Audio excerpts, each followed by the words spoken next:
How can there be a God and still be so much evil in the world? This is a question you might get if you come into contact with a rabid atheist.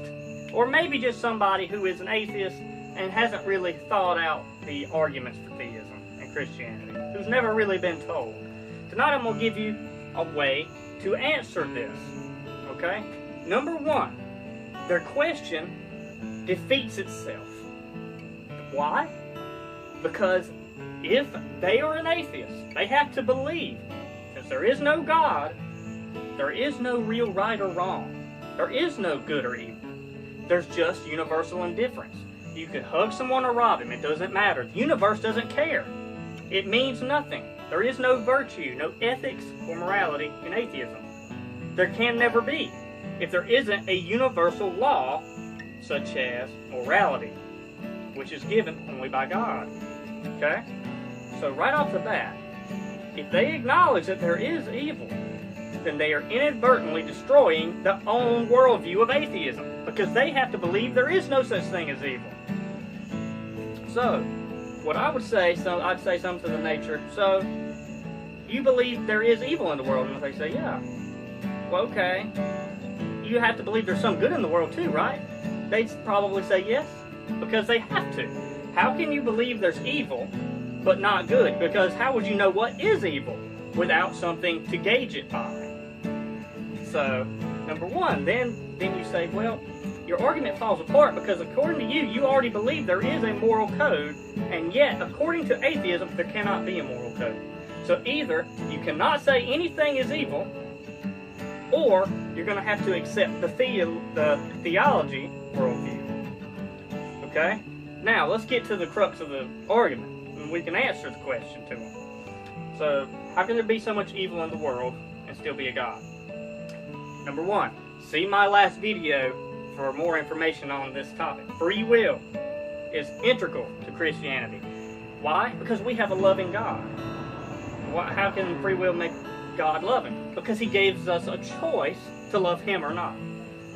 You're not going to be able to have true love or true evil without free will. Okay? There cannot be anything good. People say, well, why would God even allow Adam and Eve to sin in the garden? Free will, because if He forced Adam and Eve to love Him, it wouldn't be real. It'd be nothing more than a game. Just a slave to mimic what you want him to mimic. That's it. There'd be no point to this, life, or anything. Which, by the way, atheists also believe in predestination, because you have to. You see, because according to atheism, the world just popped into existence for no real reason, on its own, and that everything that's going to happen is going to happen no matter what. So every action you do is already predetermined since before the universe popped into existence. So atheism cannot allow for free will. But in Christianity, which most atheists do not understand that their worldview does not allow free will. Almost all of them have never even heard that that's the case. So, if God allows man to have free will, it also opens up the concept of true, real love and good, and it also opens the box of evil.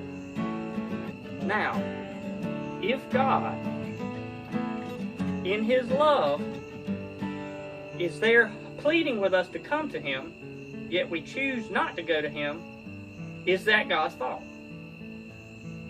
It's our fault. And let me give you an analogy. If you see a man with very long hair, never had his hair cut ever, okay, and you went up to him, would you say, obviously there is no such thing as hairdressers or barbers because this man right here has never had his hair cut? No, of course not. You would say, he just chose not to ever get his hair cut. The same it goes with mankind and evil and God. Why is there evil? Because mankind could have chose God, but they didn't. We don't. And that's why there's evil in the world. The only reason that there's evil is man's rebellion to God. So that is why there is still a God and there's evil, because He still gives us the free will to choose. He has to, or He wouldn't be truly loving God. And so I hope this helps. And I'm going to have some more videos on how to answer atheistic questions when they come against you. So, thank you guys so much for watching. If you have a topic, if you have something that you want answered, please ask me. Be happy to do it. Alright guys, until next time.